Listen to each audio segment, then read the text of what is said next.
Would that could show up on the camera? Yeah. That? It's the Chinese. Yeah, what is that, dude?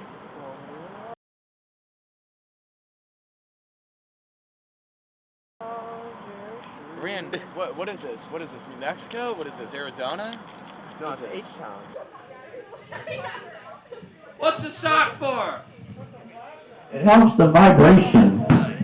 It helps stay in tune, and of course it keeps my guitar nice and warm and cozy. I got a fun one we can all sing along to. It's actually the most scariest song on my entire set, and it's fucking terrifying. It's called Bird Control Towards Women in the Horse. Salvatore. And it's like, move up, sing along.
So how did you first find out about the scene? The scene, man, I've been following this shit since like the beginning of pandemic, like late 2019, early 2020. Like when I was a freshman in high school with like Soda Boy 64.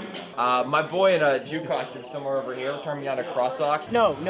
It was actually Negative XP. From Negative XP, of all people, you know. Negative XP's like the Scott Pilgrim vs. the World song. Negative XP, Slater, Cross Socks, and then Pride, and then Knees.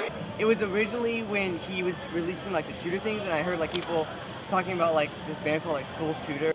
I don't even know how many years ago.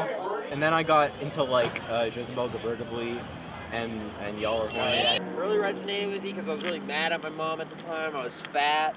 I didn't get girls. I was a little edgy, dumbass. Bessie, when I found Bessie, you know, that kind of side a little more. Folky, less punk. I fuck with it heavy.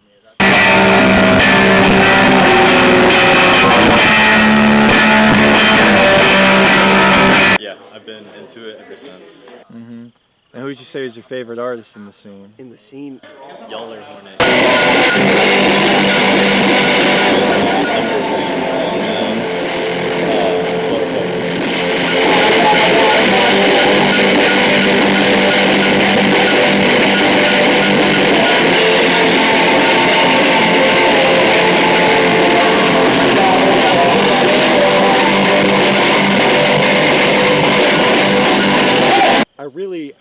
really like Pre-Ripped, but he doesn't make a lot of music, at least anymore. At least he's still alive, I think. Found Zarbama at Doomerfest. For the more classic stuff, Owen. You know, I like his new and old stuff, or like Owen. I went to Doomerfest before Neat and Fried, who were supposed to show up, but they fucking flaked because they're pussies. Damn, I mean, there's so many fucking people that made really good shit. Back when Heart Crush made music as fucking Exo Willow, I was bumping that, bro. I was bumping that in high school. I felt like fucking killing.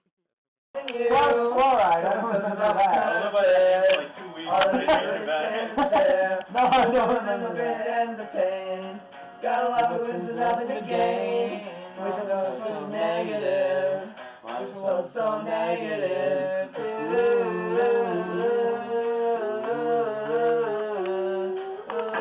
Oh, this is messed up. Okay, here we go. Oh yay, tape. I'm used to this, don't worry. My name's Bird. Yeah! This first song's Hate, and it's about hate.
Don't put cigarettes out on me, oh no! One of the big.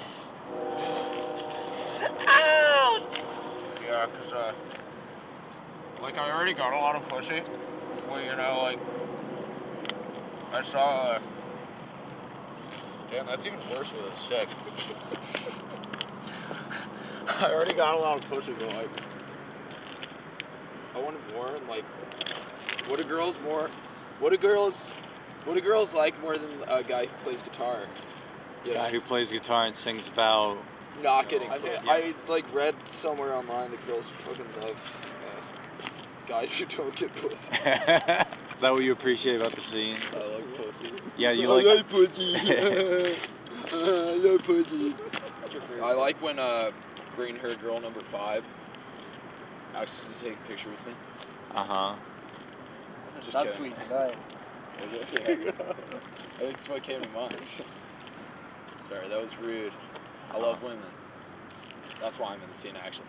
I started making music because of my mom, because I love women so yeah, much. Because I love my mom, and I have no issues. I love women. Yeah. I'm not like fucked up or anything. I love women. Someone's gonna see that in the interview and be like, oh wow, okay, so it is all ironic. Oh, it's a joke. Oh yeah, like because negative XP is ironic. Would you say that it's ironic in the scene? 100%. What? All of this is a big, like. It is. It's all a big you joke, talk guys. about these people, man. and We it's love like women, man. some of the Like, most, it's all a big some of the joke, most man. homophobic people I know. Married to a man for 8 years. Some of the most anonymous, misogynistic people you know. 19-year-old Korean girl. Like, that's the whole thing that's beautiful about this, is it is all a joke and it's all irony.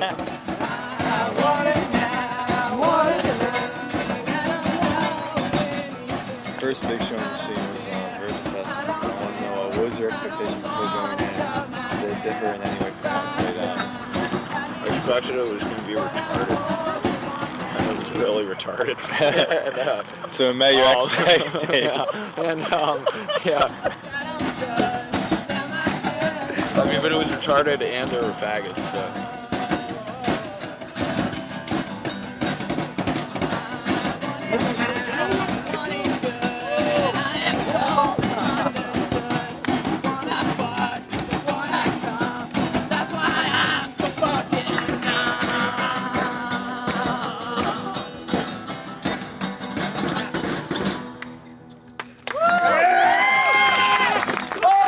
My biggest shock and my biggest takeaway from virginfest was This guy's trying to answer these seriously.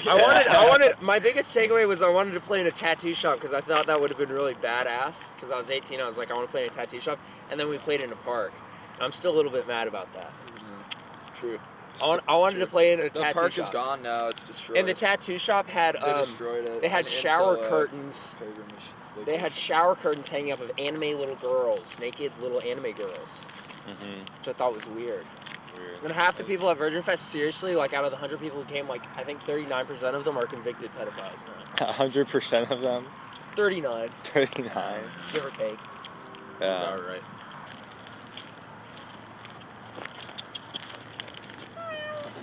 She's all freaked out. She's not made for the camera.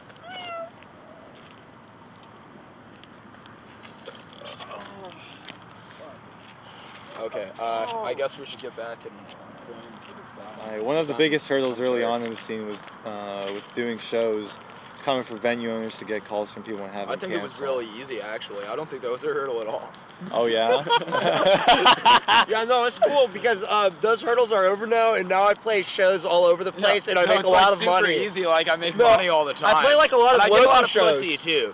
I get tons of pussy. I play a lot of local shows like this. We just played a show tonight. I'm walking away $2,000 cash in my pocket. Oh yeah, you did make $2,000. Yeah, it's pretty great.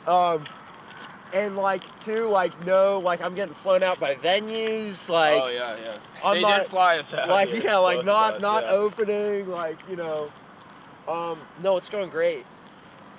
Yeah. Oh, Veruca song. Yeah, she looks behind her. Big fat bug is big. Good child. She's a character. No, it's a kid. It's a kid whose butt gets big in the movie. Cut that. Actually, leave that in. In reality, yeah, we make no money. We take 15-hour trips in the car with a maniac, Zaril. Mr. Zaril.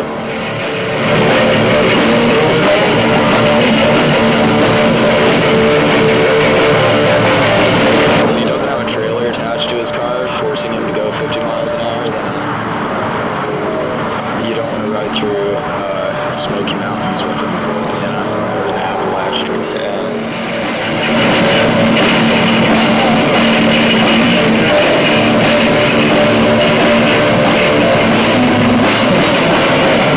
Money.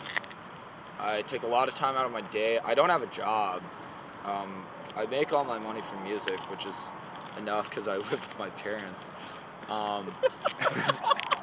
This is gonna be a cool, like, surreal, like, abstract art, kind of like avant-garde interview where you can't tell whether I'm telling the truth or whether it's like I'm MTV bullshitting. Cribs for like loser pussies. Yeah. It sucks. I hate it. I hate my life.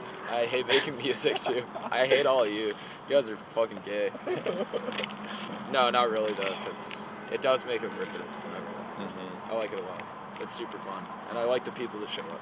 Met quite some interesting folks. Willing to drive 15 hours to come see a faggot scream on stage and go. He's the most interesting person we've met at the show. There's this one guy. It's a long story, but it's this like 45-year-old man who came to these shows. You know, and he had this like weird fucked up thing of where. Is this where the Connie is? No, he had this weird one fucked up thing. You know, where one arm's shorter than the other one, like that. And I swear to God, he would only come up to you and he would only try to shake your hand with the small one. I remember Ricky, dude. Yeah, and he would do that. And he's like, hey y'all, how you doing? How you doing? He'd come up to you and try to shake your hand with this little thing. And yeah, I don't know. He just kept trying to like.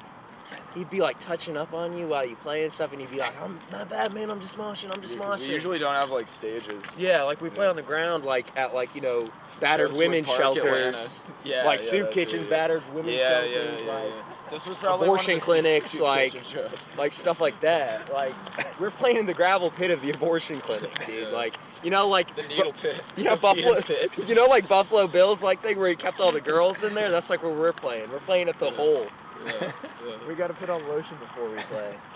Chris Chan came to a show once. Like he was in the proximity of the building. Like he came. It was like a bar venue, and he did come in. Like he didn't stay and watch the show, but he like poked his Christina Chandler poked her head in. Yeah, Christine Chandler. About a year ago, you and a bunch of artists started a tour across the Eastern Seaboard. What compelled that decision, and describe what it was like in your experience? Yeah.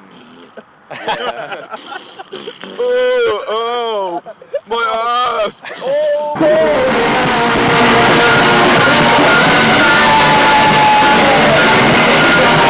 Imagine that, feeling that for like a month.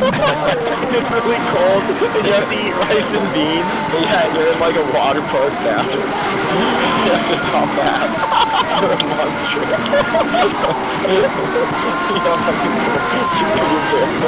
It's like the water against your feet. It's a month. It's a month of that, you don't eat either. It was an insane, unfathomable amount of money. What compelled that decision was a lot of like jail sessions, just like hating yourself and creating, well, I'm gonna do something cool.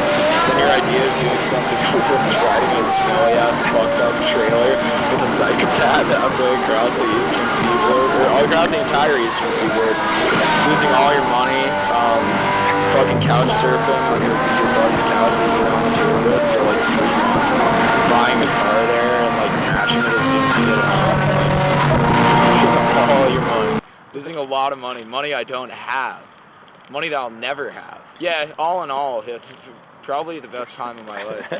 That's not a joke. I'm serious. It genuinely was. Yeah, it's funny if you're not a pussy. Yeah. Like seriously, if you're a pussy. I fucking hate pussies. Fucking hate pussies, literally.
like sand and There was beach like, and yeah, shit. there was like a beach there.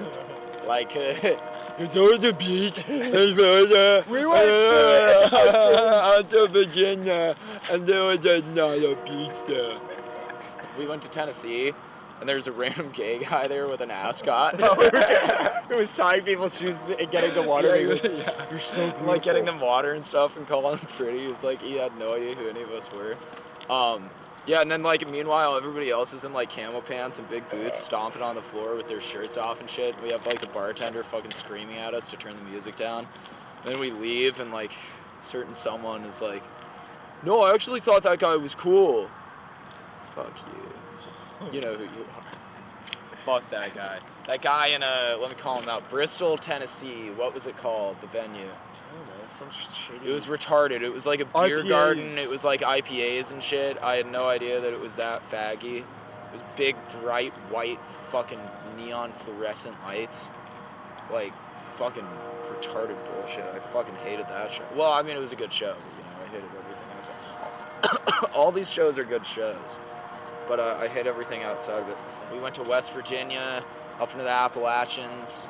Kiki really wanted to take a shower, and Daddy Zeril said, you take a shower when I say you can take a shower. And Kiki said, I'm a goddamn adult, I can take a goddamn shower. And Zeril stopped the car and he went, get out right now, in the middle of the Appalachian Mountains. He's Canadian. He's never been there. Yeah, so then we get to the venue after all these twists and turns and dark, like fucking at like 10 p.m. and we get there and it's at this Orthodox guy's house right by like a big Orthodox monastery because our buddy's like Russian Orthodox. And we played a show there in their barn and they had this like 40-foot fucking extension cable. So it had all this built-up electricity, like static or whatever, and when you plug your guitar into the amp, it would shock your fingers. And when you put your lips against the mic, it would fucking, like, shock you and make your veins pop out on your neck and shit. So yeah, great, awesome. Yeah, and then they cooked burgers on stage as some kind of silly, cutesy little gimmick. Not me, nor Zany, nor Kiki, nor anybody except, yeah, none of the artists got any food. So we're stuck there, and we had to sleep in this dude's prayer room. These random-ass guests got beds and couches, while all the artists are, like, huddled together, like, sleeping on the fucking floor. Kiki and I just stayed up the whole night, like, looking through, like, footage that we had gotten so far on the camera. And I heard this, he's like, wait 1 sec, I'll be right back, at, like, 4 a.m., and he gets up, and I just hear, and he comes back, he's got a big old dog bed, and he's like, oh, look, we can sleep on it. And then, yeah, so we stayed up a little while longer, and this drunk piece of shit from the night before in a wife beater came out to the kitchen, and I watched him, he was super hungover or something, I watched him open the fridge with his big old belly, he's got a belly like this, he's like right in front of me, I'm pretending to be asleep. And he opens the fridge and he gets a big gallon jug of milk out. He starts going, like farting while he's drinking milk, and I had to pretend to be asleep and not laugh. And then we showed up in Ohio, and it was like a heroin den. It was like one of those punk house like heroin dens, and it sucked. And they had like mattresses like propped. They had like rooms with locks on them, like it was a motel or something, like on one side of the venue, and every room had a mattress propped up against the wall, like, you know, knock out on. It's kind of fucked up. Yeah, this black guy came in, he kept being like, who stole my wallet? And we're like, no one stole your wallet. And yeah, and Kiki fucked a girl there. I kept telling him to get checked for like syphilis, but I guess he's fine. Because apparently she was the pass-around girl and lied about being like a virgin, saying it was like her first show and stuff. Dudes there kept trying to get us to do like satanic rituals and stuff with them, and they kept trying to sell us coke, and I kept being like to our one friend, I was like, don't take the coke, and he's like, no, I'm gonna take the coke, I want coke. And I'm like, don't fucking take the coke, no coke for him, I tell them, and they're like, what, does he turn gay or something? What, does coke make him gay? I'm like, no, I just want him to be like safe. And they're like, so does he get gay though? I'm like, no, he doesn't get gay. And yeah, one guy looked at your dick in the bathroom, like told you, yeah, he wanted to see Zany's dick and stuff, and offered him these weird pink pills. Yeah. And yeah, pink pill, yeah, and what else? Yeah, so then I was like, let's get the fuck out of here. And sweet guy there who was like some ex-train hopper, folk punk type guy, let me take his truck all the way back to his house so we could all sleep there. And that was really nice of him. And I think he slept there and he got in a fight and got bit. Story of my life, I guess. Story of freaking 2024. Yeah. Oh yeah, no, Zanny and I ended up just sleeping in the car because the trailer fucking stunk like shit, and Kiki got like foot fungus. Fucking like at the beginning of the tour, we were in a Walmart parking lot and we found like 100 sausages in a package next to the dumpster, and these psychotic freaks that I'm traveling with are like, let's keep them, they're perfectly good, they don't expire for another month.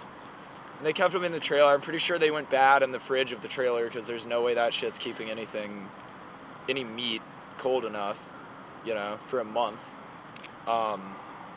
Yeah, it was pretty disgusting. It smelled like absolute dog shit. I refused to even go in there at a certain point. So Zany and I slept in the car for a lot of it.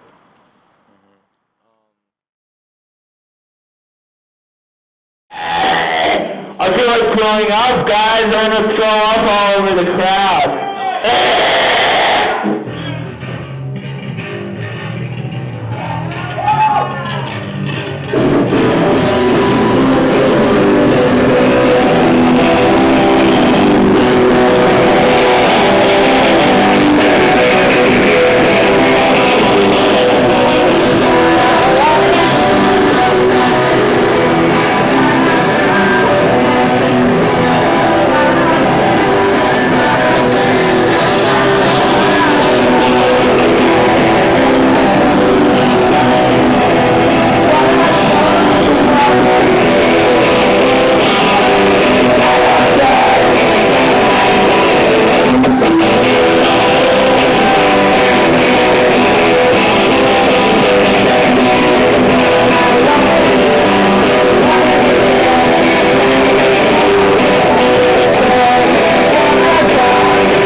Oh, he's gonna make a balloon animal. Watch this. He's gonna make a dog. Look, it's a dog. Wait for it. Oh, but it's a dog. Oh, ew. It's a dog that ate too much and now he's big and round.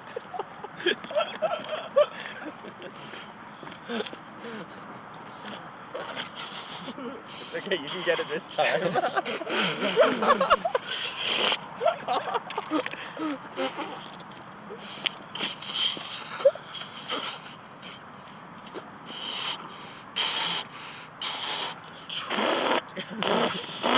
My finger is too wet.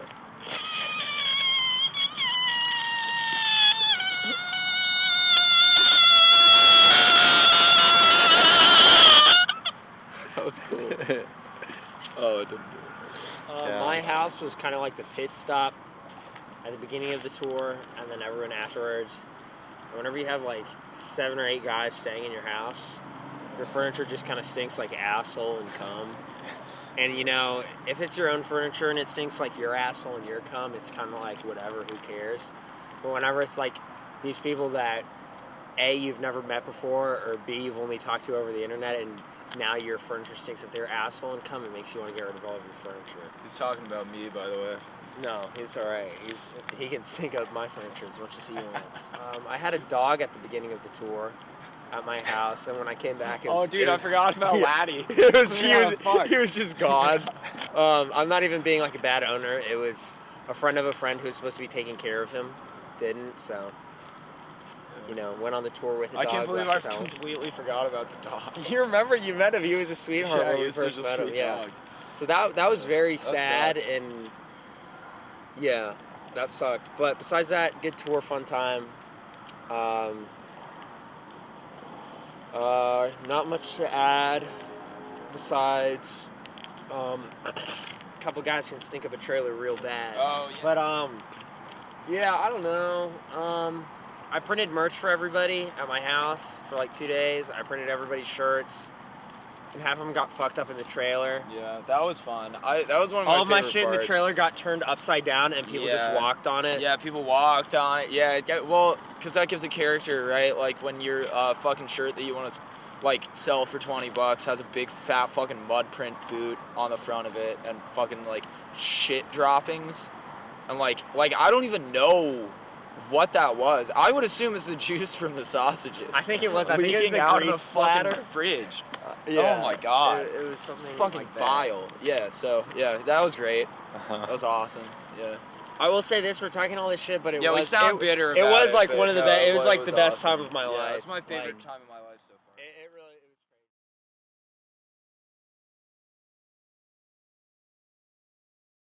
Like, dude, me and Kayla's crib now is a fucking schizo dungeon. Like, her collage, the walls are just covered in porn and, like, band posters and, like, fucking just random pieces of clothing. If they came to my crib, they're locking me up. You got the G.G. Allen, dude. They're yeah. coming for you. Dude, oh, man, you fucking dedicated. Hell yeah. Yeah. Oh, based. Based. Yeah, this is all cool until people start bringing up the fact that he fucked, like, middle schoolers and shit all the time. I'm like, disavow. I mean, but the thing is, like, well, never mind. I'm not. Never mind. That is not something I am defending at all. It was the 80s, man. But no, that's not a good excuse. But the thing with G.G. Allen is the reason he is what he is because he pushed it further than he pushed it further than anyone else, and he pushed it further than anyone fucking should have. Clearly, I also just think he was one of the best at the time. Like, his music is really good.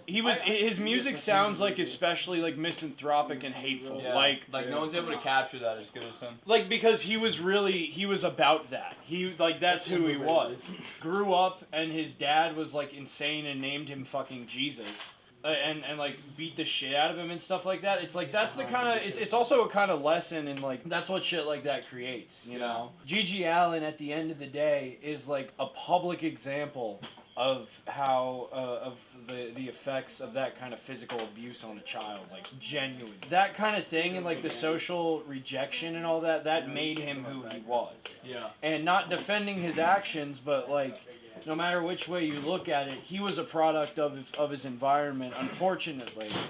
And could he have done better? Probably. But he didn't. And we have a public display of what happens. So Be nice to your fucking kids. Yeah, maybe if you're a drug addict, schizophrenic, just don't have them to begin with.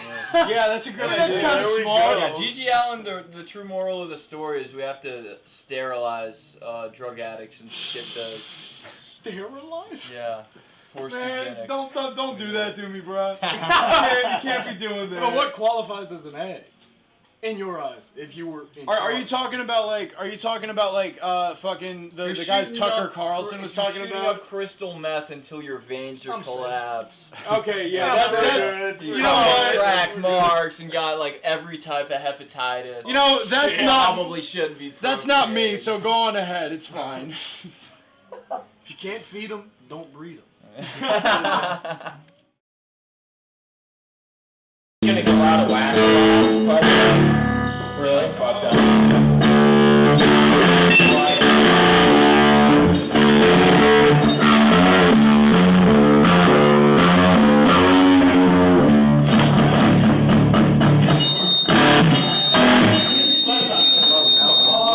Just don't face towards me.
sex life? What is it like?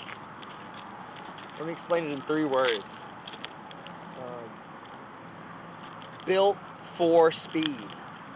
Oh yeah. There we go. I That's got a cool. 4 on the floor. It's not automatic. Manual. That's cool. You know how to drive? You know how to drive manual? You know how to push the clutch Yeah, you in? do the sticking and all that. Yeah, well, try teaching that to a girl when you're trying to have sex with her. What does that mean? It's all manual, you know? That's for the Everything's viewer to too, find out. yeah, everything's too automatic these days. It's all manual, baby. Yeah, I started by stalking Shooter and Hard Christ on Twitter before I made a Twitter account. I think I got it based like 6 months prior before Shooter released that one video on how to release a song. And then I guess I just made that. I started making music to get girls. I had a guitar beforehand, but everything from maybe like 2020 to like 2021 was recorded on a guitar found in the dumpster. It's a Baldwin music company SG. You still use that guitar Yeah. in every single one of your recordings? No. I glued the neck in place because I read online that it added a bunch of it added crazy sustain to it. But I glued it at an angle, so now anything past like the 11th fret is unplayable. So I can play open chords alright. Segment of where me and both turned into babies. You have to ask us baby questions. It's been a year, Taddy. It's been a while. What was your favorite moments about it? Of the tour? Yeah. No, not of the tour. Probably like taking like taking showers or because this was like in February. Taking showers? Yeah. No, really. Like, yes, I 100%. And I'm not a big shower. I shower like 2 or 3 times a month. I shower like twice a month, but when you're on tour like that and your like hair is made of plastic and your fucking skin is covered in dust, a shower is a godsend. It's crazy. It's so nice. Yeah. It's super nice. And being somewhere warm. Again, this was I think like February. Like I don't know if we can even call it a tour. We kind of just drove around and jacked each other off. Yeah. We didn't make any money. Yeah. And again, I'm from Houston, so I'm not used to the cold like at all. Like I'm used to like in H-Town, it's like usually warm.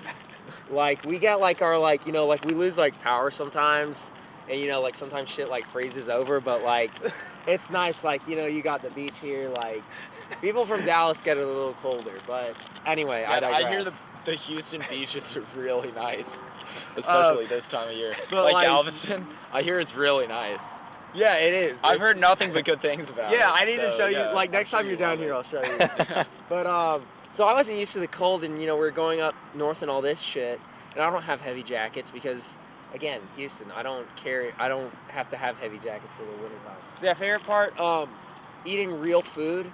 Whenever our slave driver would allow us to stop at McDonald's. Real to get a food is in hamburger. McDonald's, by the way. Yeah. Because the alternative was hard beans. Or sausages. Undercooked hard Or smoked beans. Or sausages. month-old garbage dumpster sausages found in a Walmart parking lot. We have to save money, guys. We have to save. I lost all my fucking money anyway. Yeah. Oh. But it's gonna be different next time.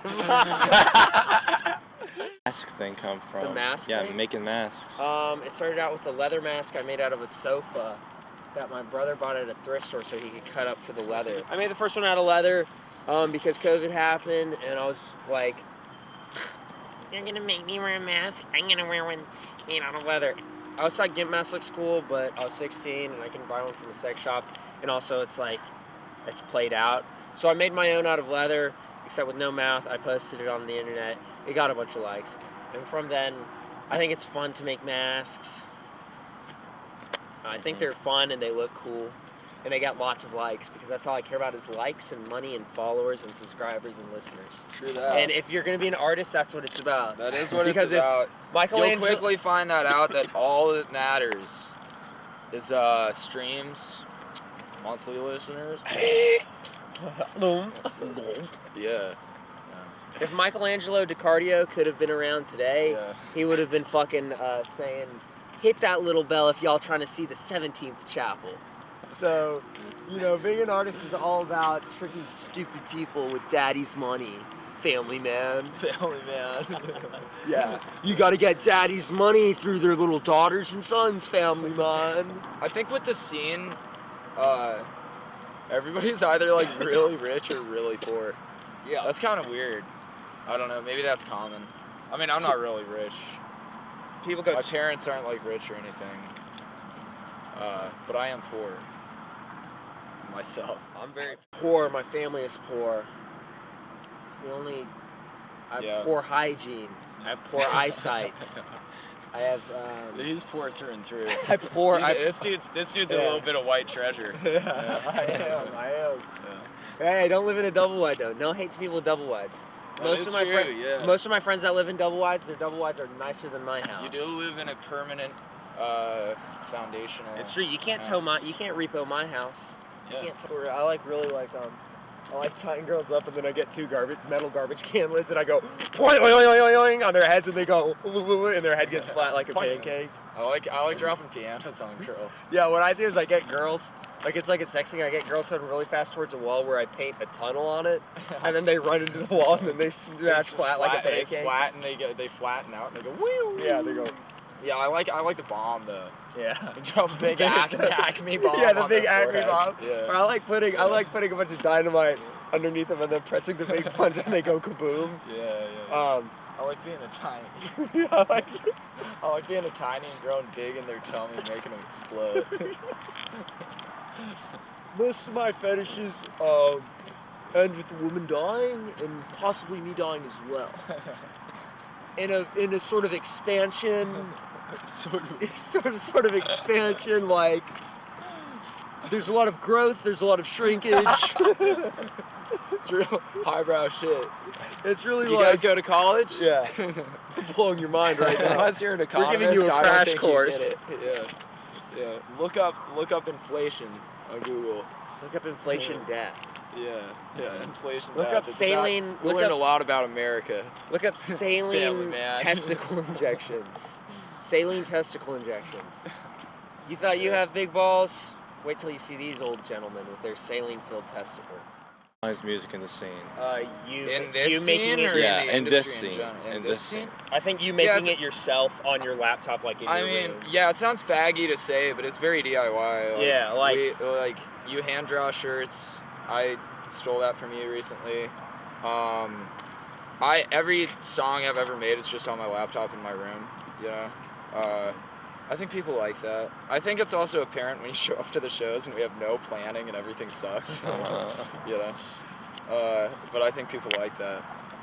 Everyone I know that I'm trying to think of and run through my head right now that makes music in the scene, none of it's like a multi-person effort. They always get a band after they record the music and make it themselves. One person. It's always which I mean, I guess that's probably except for like a tiny amount of outliers. No, most scenes aren't like that. Yeah, that's what I'm saying. I'm sure there's some other things, but that's really basically uncommon, I think. And that's why a bunch of I think people do like that.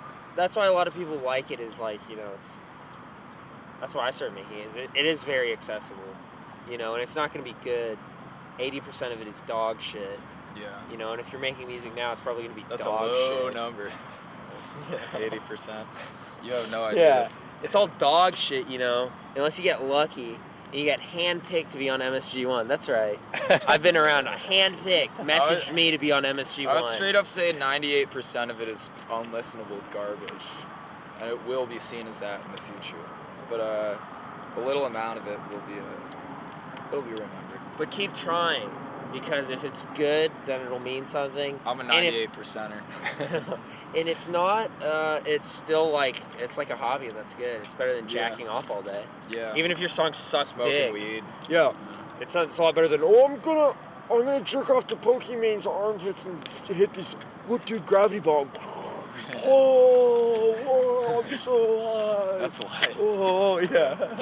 That's called being cool. That's called being Mr. Cool Guy. Actually, yeah, you should hit gravity bombs and jerk off to Pokemon's feet and armpits. Yeah. Mostly like when I make a Mountain Dew 2-liter gravity bomb, my favorite thing to look up is inflation on Google Images.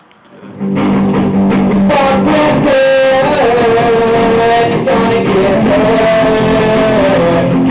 When I so hard to resist, temptations I'm a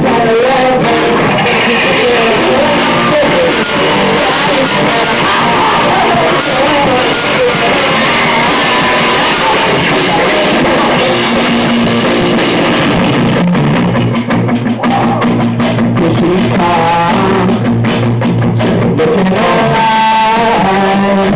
She plays around, never gotta go goodbye.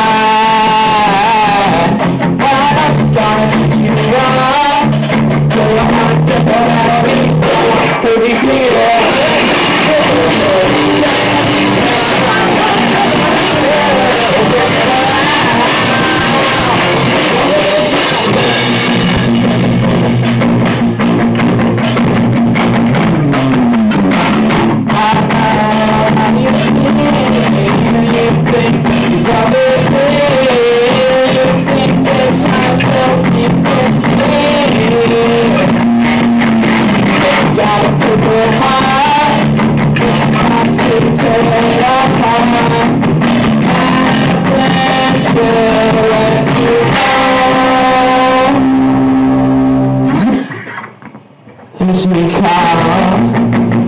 Just looking that style. Just looking at you, giving you that smile. Why not so hard to resist? Can't take it out of the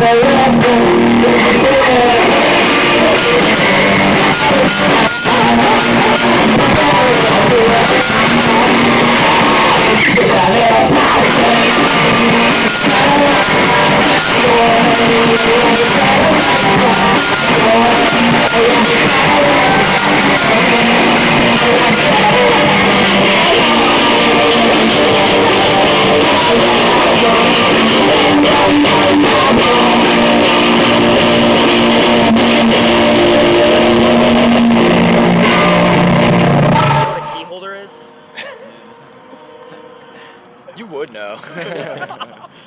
Yeah, the viewer does know. You would know, you sick fuck. I bet you're jingling right now. Oh, I said that word and all of a sudden you had to shift to get comfortable. Oh. Yeah, you sick fuck. Yeah, turn off this video. Can I get another cigarette? Yeah. Thank you. Buddy That on was the other good. side here is a guy that I believe Liam went to school with growing up. Because I'm also from H-Town. No, you're not. Yeah, I am. No, I'm you're from not. I'm from Cut You're and from Shoot. Iowa. Yeah, corn came from my little town. No, corn came from the natives. Yeah, because I was like talking to Corn The when they were like in Aborigines. high school. And I was like, look guys, if you want to make it big, you all have to put masks on. Yeah. Like my buddy Zany. That's true. Oh, circling back to the mask question, I want to be like Corn because I think Corn's badass. Yeah. I think if they're fucking badass, I think they're fucking badass and cool. That's Slipknot. Oh wait. Scratch that. It's actually I'm trying to slip my knot. I don't know where Slipknot's from. I watched But I do know that Corey Taylor was in Nostalgia Critics The Wall, and so was his son. And so was a furry vor fetish porn animator that did like half the scenes. Also, because I am from Asian, I did inspire a local Houston band. Sorry, they don't do like masks like I do, but they mostly did all ski masks. Shout out Mexican Coke, like one of the best bands to do it out there. Like They check did them it. out. Yeah, they did credit all of their discography to him. Yeah, it's true. That's how it is. Check them out. They still don't know who the members are, which I think is dope. I know who the members are. Yeah, but 'cause, they like, don't. We're in the know, but like, yeah, it's kind of like a. y'all don't know. It's kind of like a Corn thing. Yeah, where like, you don't know. y'all who the don't know members are. who's the man behind the curtain or the mask per se. But check out Cyborg 9K. Oh shit, yeah, dude, Wachaka Aerostat, shout out. He's like dope as hell. Yeah, Dope dude, as he hell. gave me HGH pills. And that's actually real. Don't go to his house. He's gonna tell you that they're natural supplements. He's gonna feed you like weird like testosterone pills and stuff. And like, that's not even I'm not joking. I'm serious. Yeah, and then he got on estrogen and he grew boobies. Nice. And Kiki said that's probably like putting diesel in a gas car. He gave me a hug after my set, and I got silver paint all over his shirt. I really liked because he paints his face Silver. Was that actually true? Yeah. Oh, that's fucked. Is that a Doomer Fest? Yeah. That sucks. No, should dude. kill him. No, dude. You look dope for sure. Like the silver paint's badass. Well, it's man. silver paint, dude, because you're like a cyborg. I get it now. I was just learning to love. Alright, so you were both in your OG like MSG compilation albums. You from the first one, Bird on I was supposed to be on the second. Shooter invited me for the second one, and I like didn't respond for a while. Mhm. And I was like, then I was like, you know, yeah, I'll be on it. It was pretty cool because I like Shooter at the time, and yeah, then I didn't put any music on it, and then I was on the third one, which kind of sucked. And I put shitty music on it too. But people like it for some reason because of faggots. So, in what ways, if any, has like the scene changed since then? Got really bad. Yeah, oh yeah. It sucked. It used to like It jokes did, aside, like, it way did used to early. be kind of be like a cool, like kind of creative place with some assholes, and now it's all fucking gobbledygook. It's Like, yeah, it is really all pieces of shit now. like it sucks. Me included. Yeah, I mean, me too. I got worse yeah. too. Yeah, Like that's no, what I'm saying. I genuinely, I it's everything became just a went, worse person. yeah, I took a fucking nosedive. Dude. But no, I think it wasn't just time. It's also like COVID. Like COVID happened and everyone got online. You know, and I'm 21, but now I feel old because there's these 15, 16-year-olds being, have you heard of Fried by Fluoride?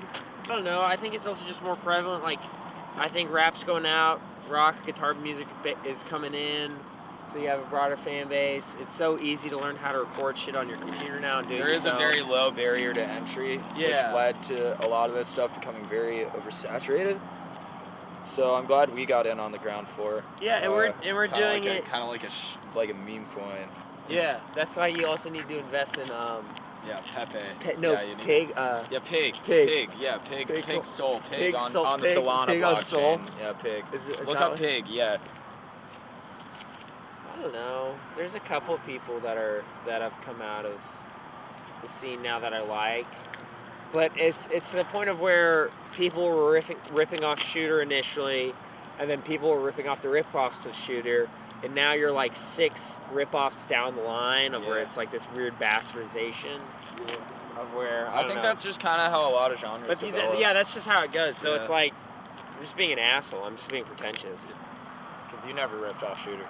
Yeah, I never did. I was you never totally did. original.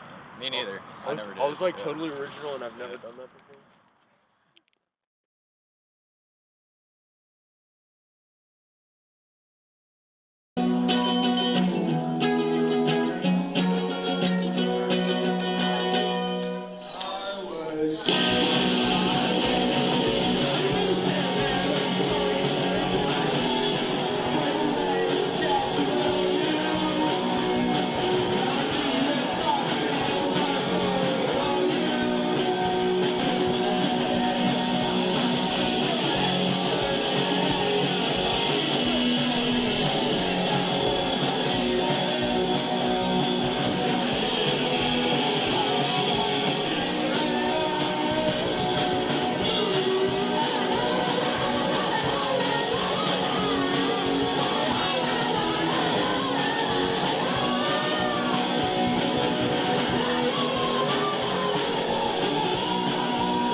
Thank you. I guess this is the show.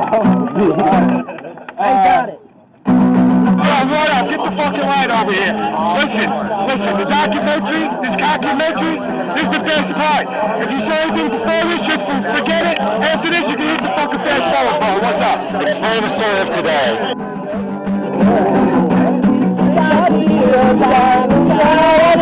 This is Steakfest 3, right? I lost my dear friend Steak Fry and my dear friend Little Warren Mark. Both of them. I had a nice venue for everyone. Somebody put in a bomb threat on me, my friends, my memorial show. They said, you can't play music. You can't make, you can't live. You can't make music. You can't bring people together. We're gonna throw a fucking bomb down my throat. They said they're gonna come to my fucking show and shoot me with a fucking gun. So you know what I fucking did? I went to another fucking venue. I walked in and I said, listen, let me play music here. They said, sure. Half the motherfuckers in. One band, you know what they did to me? Pulled the motherfucking plug. They said, you can't fucking do it. You can't memorialize your friends. You know what I did? I found somebody to let me do it at the house.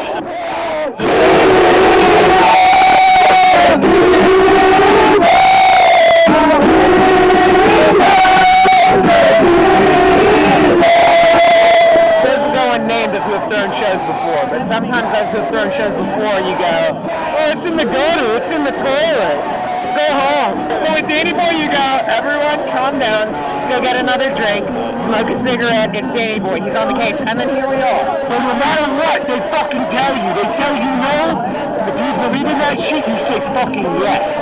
You say yes. Don't let no fucking idiot, don't let no scumbag tell you you can't do what you fucking believe in and what you love. That's bullshit. God bless America. 100.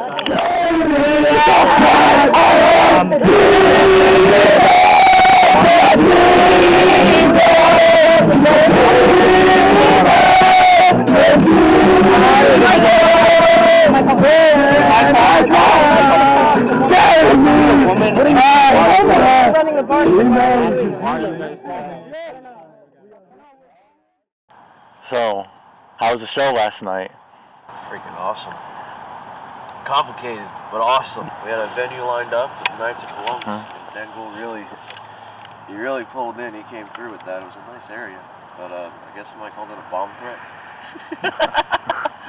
A bomb threat. Somebody posted a shotgun on Twitter or X and said, "Don't come to Steakfest tomorrow." And then he replied to him, so I said, "No, this is a joke, don't swap me." But you know, boomers don't understand sarcasm.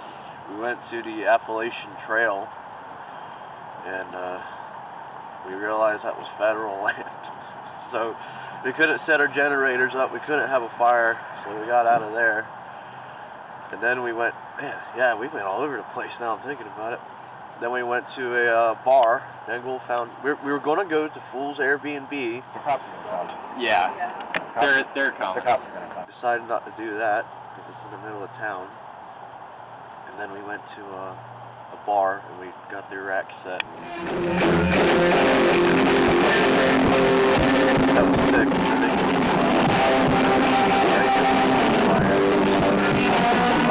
Because the lights were like flickering on and off.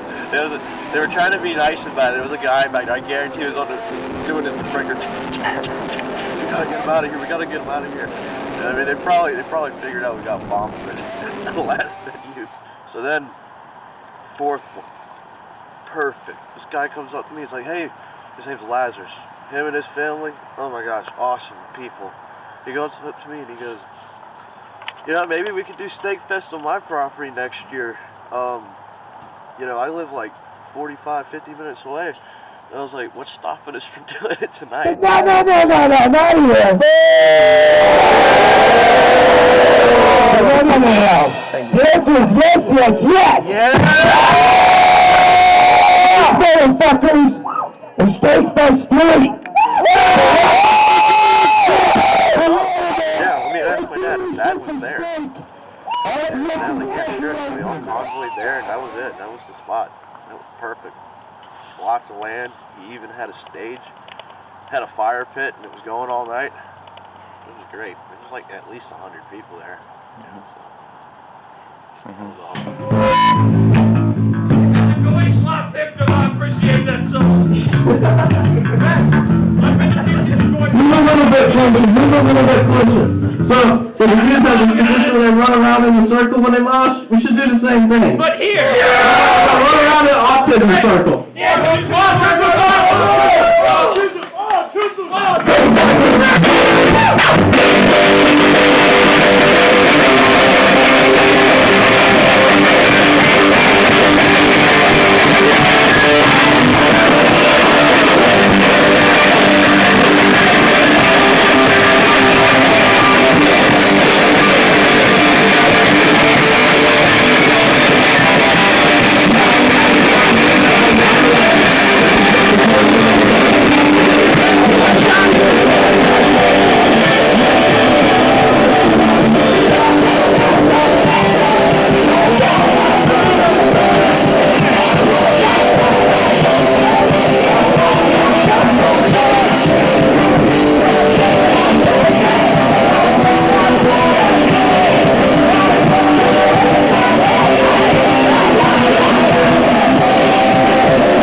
Thank you. Like 12 or 13, and my neighbors had a rooster that would attack other hens, attack people in the backyard. So his dad was like, "All right, here's my 20 gauge. Go take care of that rooster. I'm tired of that damn thing." He goes, I mean, he's like, I don't want to do it. He was like 10. He was younger than me. He's like, I don't want to do it. I don't want to do it. I was like, well, I'll do it. I was like, I'll do it, but I gotta be able to record it. This is gonna get me likes on iFunny. You know, looking back on it, I mean, that was bad. That was bad. Went there, it ran across it, it posed, and I was recording with my right hand and shot with my left hand, despite me being right-handed. Vaporized it. And I uploaded it, and it got like 30,000 likes in like a day. And even to this day, I still see meme edits of it, you know, like a Bruno Mars song.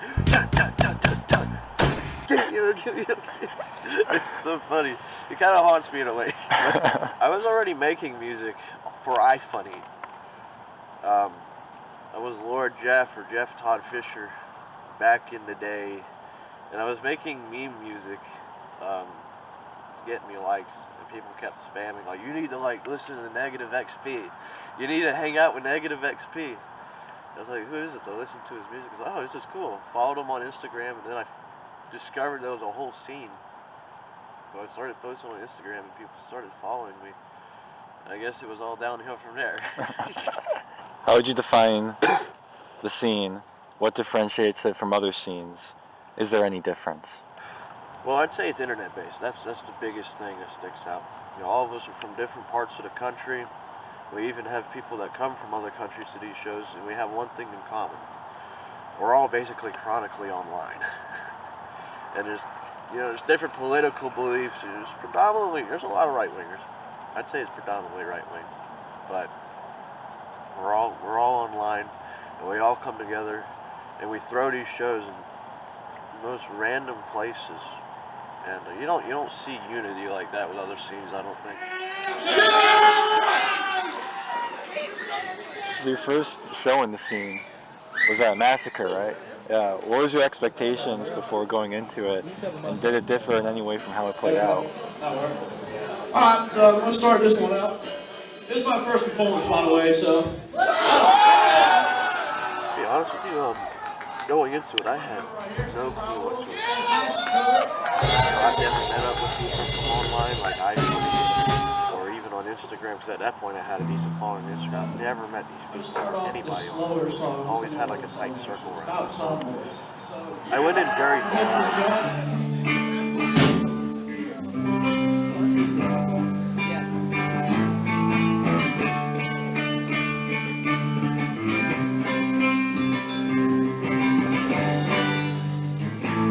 Be respectful of the PAs, don't trip on it.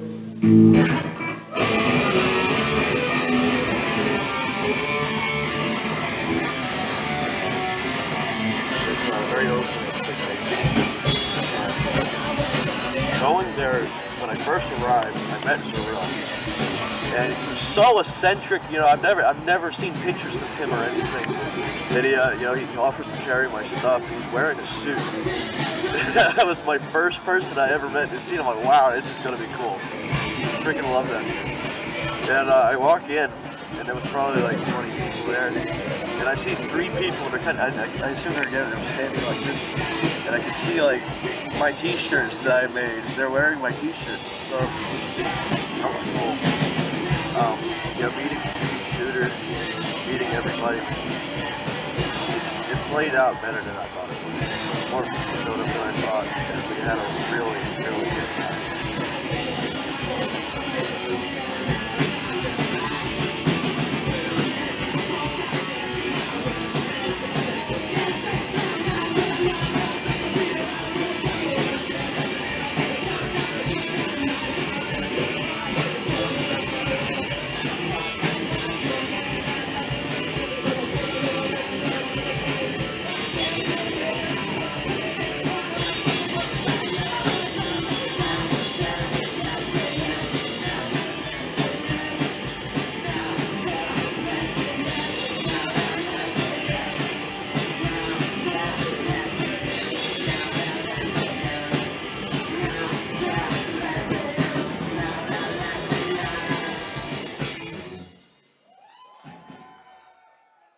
What do you think is it about music that garners such reactions? There's a couple things. So we're called an incelcore, and the whole stigma of incels now is, oh, you guys are right-wing terrorists, you're gonna shoot up schools and stuff and whatever. And unfortunately, you know, a lot of the other parts of the internet, the whole incel thing has coined into that. But we've been incelcore since the beginning, and most of us have girlfriends or even engaged. Some married. I mean, Hard Crisis married, he's got a family now. And unfortunately, that stigma kind of follows with that. A lot of us are considered right-wing. Some of us a little more than the average. And you know, you got groups like Antifa that they don't like that, not one bit. And then you've got people that genuinely just hate the scene, that are just haters. And honestly, I feel like they put in the more footwork to cancel our shows than Antifa does. All that combined creates a pretty big hurdle. And I guess we still got that hurdle.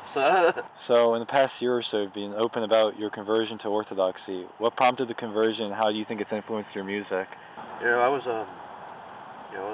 born into the Roman Catholic faith, and unfortunately, you know, we became very lukewarm, quit going to Mass, and then my dad started taking me to a Baptist church, and that made me an atheist. And then, as I got older, I was on iFunny, all those right-wing spears on the internet. I started looking at, trad Catholicism and stuff. So, you know, I knew what Orthodoxy was.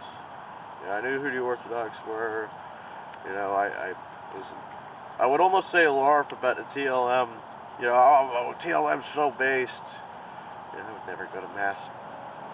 I knew about Orthodoxy and I always wanted to inquire about it. And also I had a Slava faith, so of course I got to learn a little bit more about Orthodoxy that way, but I never pursued it.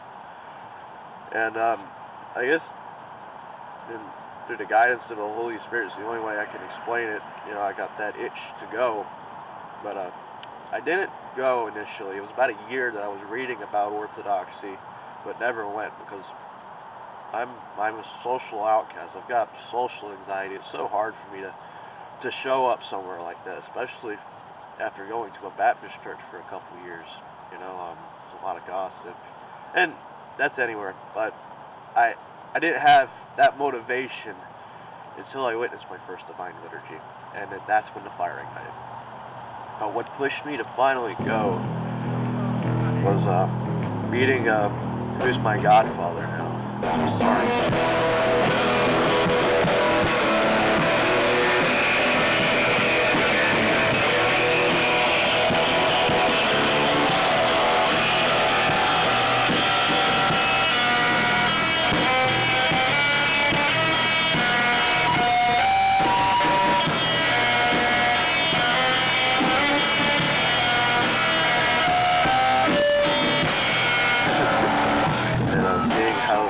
How he lived, you know, the gospel lived through him, the way he talked about it, the reverence that he displayed for it.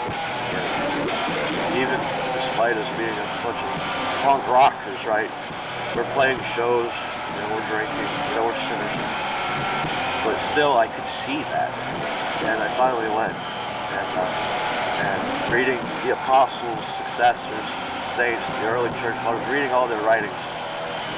You get this picture painted in your head of what the early church was like. And going to a divine liturgy, you get to actually see what that picture is. And mine. Seeing the way the world has been, the Antichrist definitely has a lot of pull on a lot of powerful people. So, I guess all of that combined, again, fueled by the guidance of the Holy Spirit is why I converted. Mm-hmm. How has it influenced your music, if in any way? It's definitely influenced my music. I mean, my lyrics, they're very, I'm trying to think of the word for it, especially songs like Schizophrenic and Chaotic. Chaotic and unpious. And, you know, I like writing now about what's influencing the world, the evils that influence the world, and you have to, for it to really make sense and click, you have to look at it through the lens of a Christian, because the evil that is displayed in the world now, it is influenced by the Antichrist, and I feel like it's such a powerful topic to write about. Not a lot of people do it. Not a lot of people do it. It's definitely influenced my music. I don't write music about going around shooting up shopping malls anymore. You know, I still play those songs when I'm playing it live. People love it, and that's who I used to be, and I think that's important to show that progression, I guess. But yeah, my music's turning away from that chaotic nature. There's more focus on that, and I plan to continue doing that, especially as I spiritually mature over the next few years. Because usually when people like move on from one thing to the next, they tend to discard their whole past personality. Whereas it's like you're kind of building on, like, the past is important for the present. You know? Yeah, I think it's really important to show that, because there's a lot of people, and then, you know, I kind of felt it too when I was converting, that think, oh, you know, I'm already a sinner. You know, I have this mindset. It's too late for me. You know, and I don't know. I think it's important to show that, hey, this is the progression. Like, I get it. You know, it's possible. Have you ever? I'm sure you've heard people say, "Oh, I'd go to church tomorrow, but it would burn down if I walked in." Yeah. You know, I think, and my mom says that all the time. It drives me crazy. It makes me sad. But I think it's important to show that progression. I got a long ways to go. I am not saying I am pious, you know, but I do see that change over the last maybe year and a half. I can see it. Yeah. You know, actually, I haven't had problems with employment.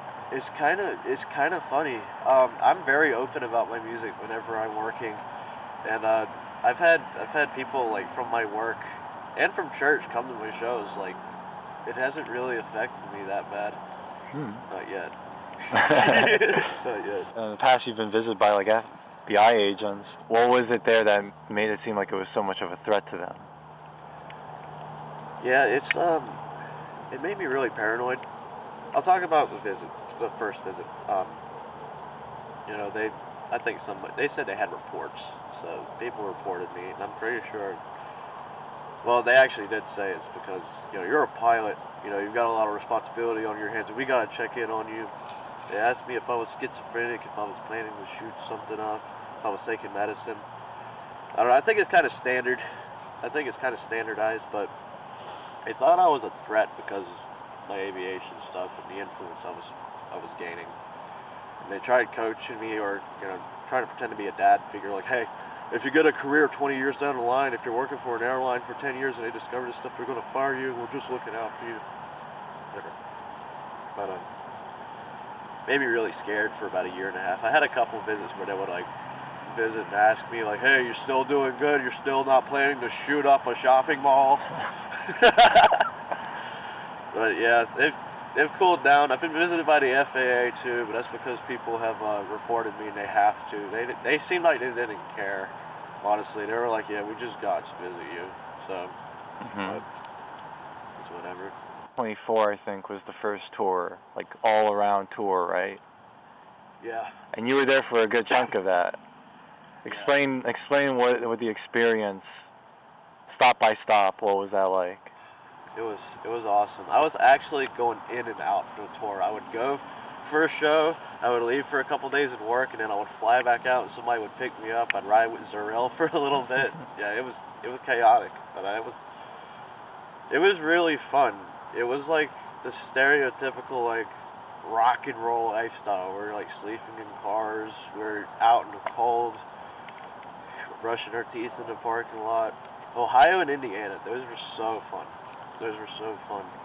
But the chaos of trying to get to point A to point B in a timely manner when you got 5 people crammed in the car and somebody's going, I gotta pee, I need to get something to drink, you know, it's drives you crazy in the moment, but it's looking back on it was one of the best times of my life, and I can't wait to do it again. Negative highlights was the driving and the scheduling.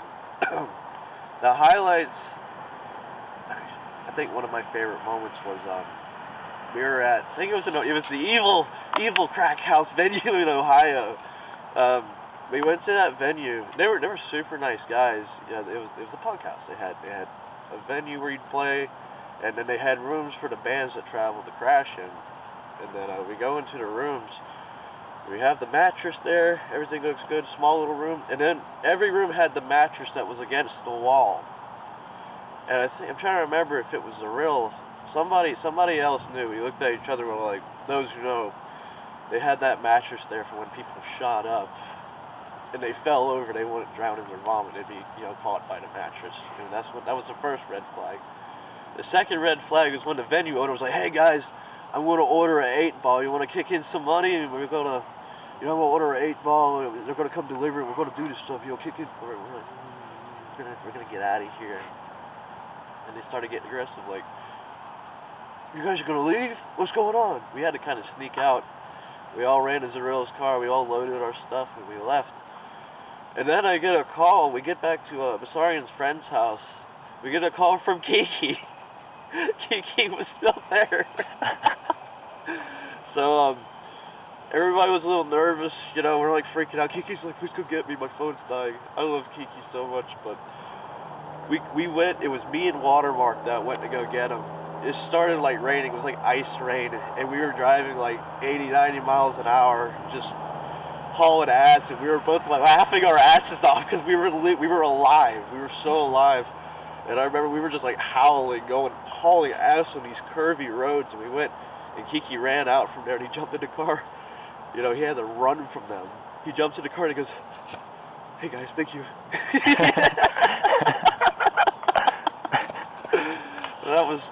one of my favorite memories, not just of the tour, but of my life. I'll never forget that night with Watermark. The aviation museum was really cool because we were all getting sick. We all had to go there or something.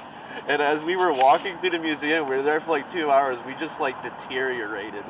Like I went in with like an itchy throat, and by the time we all left, we were like coughing our brains out, our noses were running and stuff. That was funny to me. I don't even think we saw the whole museum. I think we finally left. But yeah, I think those are my two favorite memories. There was parts that sucked, like, you know, the car rides. As soon as we hit Indiana, you know, the roads were awful there. We were driving 55 miles an hour with like 5 or 6 guys in the car because we were pulling a trailer too, the camper. And I would do it again though. I think another part that sucked was when we were in West Virginia. I slept in my car. It was really cold that night, but it wasn't bad. I actually slept pretty good. I would wake up freezing, and I would turn the car on, it would heat up, then I'd turn it off, sleep for another hour, wake up because I'm cold. But I would do it again.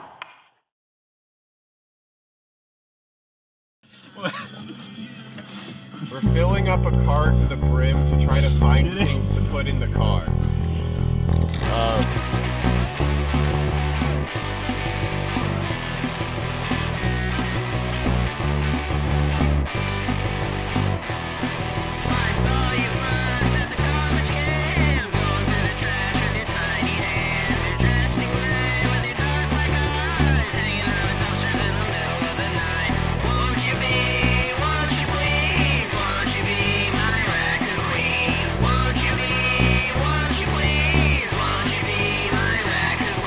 Shit, that scared me. Oh, yo! Halloween decorations out here, buddy. This is our fucking hair stick. Holy cow. This one's dedicated to the rabbis that are here. If you two would come out, this one's called Goy Slop. Just say the appeal to you of this music. I think the community is definitely the real answer to that. This is called Goy Slop. Well, I didn't know what to expect. Seeing people that listen to my music, that was such a mean pop, you know, that's the first one. I'll never forget that. Kind of surreal. It's definitely a person. It's definitely it's fun. I was like drawn to it partly because like everyone, like all I heard was hard. So that's the thing, that's not fun caring about a career like that. It's great to want to make it big, but you have to continue yourself, you know? That's fake shit if they're not. It's a place for people that have no place. Yeah, it's like It's actually fun. music, and I feel accepted here. These guys, like, there's other people like me. We still got that common denominator. We have that unity. We talk crap about each other online, and then we hang out in person. We're all good, you know. You know, it's so funny. I mean, these shows. We went from having like shows that had like 30, 40 people there. Probably 100 people there at least. I would say. They're showing up. These people that are online are showing up and getting where they can drive. I'd say it's going to double within the next year. God only knows what's to come after that. I'm very happy with all the people I met. I think but I can change my mind if I want to. Yeah, I don't really want to. I don't actually regret it. Yeah, there were shows where there was like 2 people there, but still had fun. But yeah. That sounds all super free, but I'm just having a good time. I'm just having a fun time. I'm getting fucked up and having a good time, drinking everything. If I see this in 5 years, I will also try to